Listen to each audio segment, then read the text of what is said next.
ഒരു തവണ നിങ്ങൾ ഒരാളുടെ കയ്യിൽ നിന്നും ഒരു വിശ്വാസ വഞ്ചന ഏറ്റുവാങ്ങിയെങ്കിൽ അതൊരു സൂചനയാണ്. അത് ആ വ്യക്തി നിങ്ങളെ തുടർന്നും വഞ്ചിക്കാൻ സാധ്യതയുണ്ട് എന്നുള്ളതിന്റെ സൂചനയാണ്. രണ്ടാമതും ആ വ്യക്തിയിൽ നിന്നും നിങ്ങൾക്ക് ചതി ഏറ്റുവാങ്ങേണ്ടി വരികയാണെങ്കിൽ അതൊരു പാഠമാണ്. നിങ്ങൾ ഇനി ജീവിതത്തിൽ മുന്നോട്ട് എങ്ങനെ പോകണം എന്നുള്ളതിനെ കുറിച്ച് ചിന്തിക്കുവാനുള്ള സമയമായിരിക്കുന്നു എന്നുള്ളതിന്റെ പാഠമാണത്. നിങ്ങൾ അതേ വ്യക്തിയിൽ നിന്നും മൂന്നാമതും വഞ്ചന ഏറ്റുവാങ്ങുകയാണെങ്കിൽ നിങ്ങൾ എടുത്തുകൊണ്ടിരിക്കുന്ന തീരുമാനങ്ങൾ തെറ്റിക്കൊണ്ടേയിരിക്കുന്നു എന്നുള്ളതിന്റെ തെളിവാണത്. ജീവിതത്തിൽ ചില കാര്യങ്ങൾ അങ്ങനെയാണ്. ചെയ്യേണ്ട സമയത്ത് ചെയ്യേണ്ടതുപോലെ നിങ്ങൾ ചെയ്തില്ലെങ്കിൽ ജീവിതം മുഴുവൻ ദുഃഖിച്ചുകൊണ്ടിരിക്കേണ്ടതായി വരും. ഈ ലോകത്തിലെ എല്ലാ മനുഷ്യരും നന്മ നിറഞ്ഞവരൊന്നുമല്ല. ഈ ലോകത്തിലെ എല്ലാ മനുഷ്യരും നിങ്ങളെ സന്തോഷിപ്പിക്കുകയോ നിങ്ങളെ ബഹുമാനിക്കുകയോ ചെയ്യുകയുമില്ല. കാട്ടിലെ നേരെ നിൽക്കുന്ന മരങ്ങളെയാണ് ആദ്യം മുറിച്ചെടുക്കാറുള്ളത്. വളഞ്ഞ മരങ്ങളെ അവസാനം മാത്രമേ മുറിക്കുകയുള്ളൂ. അതുകൊണ്ട് നിങ്ങൾ എല്ലായിടത്തും തുറന്ന മനസ്സോടെയും സത്യസന്ധതയോടുകൂടിയും മാത്രമേ ജീവിക്കാവൂ എന്ന മൂഢമായ ചിന്താഗതികളിൽ ജീവിക്കരുത്. നിങ്ങൾ നിങ്ങളുടെ മുന്നിൽ നിൽക്കുന്ന ആളും തരവും നോക്കി ഇടപഴകുവാൻ പഠിച്ചവരായിരിക്കണം.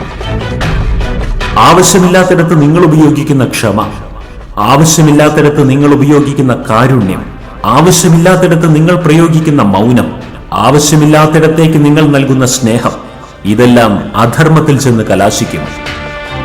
ഇത് നിങ്ങളുടെ സ്വന്തം ജീവിതത്തെ പ്രതിസന്ധിയിലാക്കും. എന്തുകൊണ്ടെന്നാൽ നിങ്ങൾ ഒരു ദുഷ്ടന് വളരുവാൻ വളം വെക്കുകയാണ് ചെയ്യുന്നത്. ഭൂമിയിൽ ഒരു ദുഷ്ടനെ വളർത്തുന്നതിന്റെ പങ്കാളിയായത് കാരണത്താൽ നിങ്ങൾക്കൊരിക്കലും സന്തോഷിക്കുവാൻ അവകാശമില്ലാതെയായി മാറും. അതുകൊണ്ട് തന്നെ നിങ്ങളുടെ ക്ഷമയും സ്നേഹവും കാരുണ്യവും നിങ്ങളുടെ ദിവ്യഗുണങ്ങളുമെല്ലാം ആവശ്യമുള്ളിടത്ത് മാത്രം ഉപയോഗിക്കുവാനുള്ളതാണെന്ന് മനസ്സിലാക്കൂ. നിങ്ങൾ നട്ടുച്ചയ്ക്ക് മുറ്റത്തൊരു വിളക്ക് കത്തിച്ചു വെച്ചാൽ അതിനെ ആരും വിലവെക്കാത്തതുപോലെ ആവശ്യമില്ലാത്തിടത്ത് നിങ്ങൾ സ്നേഹവും കാരുണ്യവും പ്രയോഗിച്ചതുകൊണ്ട് നിങ്ങൾക്ക് യാതൊരു വിലയും ഉണ്ടായിരിക്കുകയില്ല. നിങ്ങൾ ചിന്തിക്കേണ്ടത് എന്തെന്നാൽ ഇതെല്ലാം ആവശ്യമുള്ളവർ ഈ ലോകത്തിലുണ്ട്. അവിടെ ആയിരിക്കണം നിങ്ങളുടെ ഈ ഗുണങ്ങൾ ഉപയോഗിക്കേണ്ടത്. ഒരു മൂഢന്റെ മുന്നിൽ നിങ്ങളുടെ ദിവ്യഗുണങ്ങൾ വാരി വിതറിക്കൊണ്ടിരിക്കുന്നത് ഒരു കാട്ടുപോത്തിന് വേദം പഠിപ്പിക്കുന്നത് പോലെയാണ്. ആ വേദങ്ങൾ കാട്ടുപോത്തിന് ഉപയോഗവുമില്ല, നിങ്ങളുടെ സമയം വ്യർത്ഥമായി കൊണ്ടിരിക്കുകയും ചെയ്യുന്നുണ്ട്. ഔഷധങ്ങളെല്ലാം മനുഷ്യന് നന്മയ്ക്ക് വേണ്ടിയുള്ളതാണ്. എന്നാൽ ഔഷധങ്ങൾ ശരിയായ രോഗത്തിന് ശരിയായ സമയമുറയിൽ ശരിയായ പഥ്യമനുസരിച്ച് മാത്രം ഉപയോഗിച്ചില്ലെങ്കിൽ ആ ഔഷധവും വിഷമായി പരിണമിക്കുന്നതാണ്.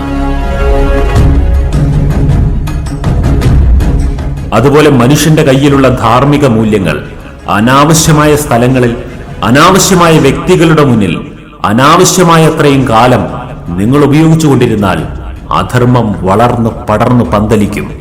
ഈ അധർമ്മത്തിന്റെ വളർച്ചയുടെ കാരണക്കാരൻ നിങ്ങളായി മാറും.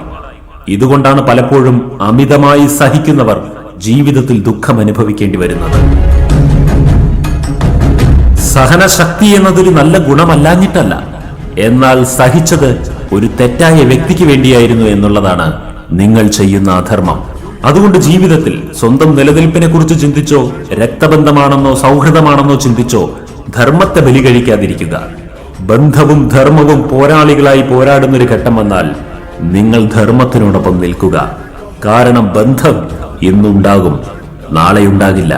എന്നാൽ ധർമ്മം അത് ശാശ്വതമാണ്. ആരാണോ ധർമ്മത്തിനോടൊപ്പം നിന്നവർ അവർ മാത്രമാണ് ഈ ഭൂമിയിൽ സമാധാനത്തോടുകൂടി ജീവിച്ചിട്ടുള്ളത്.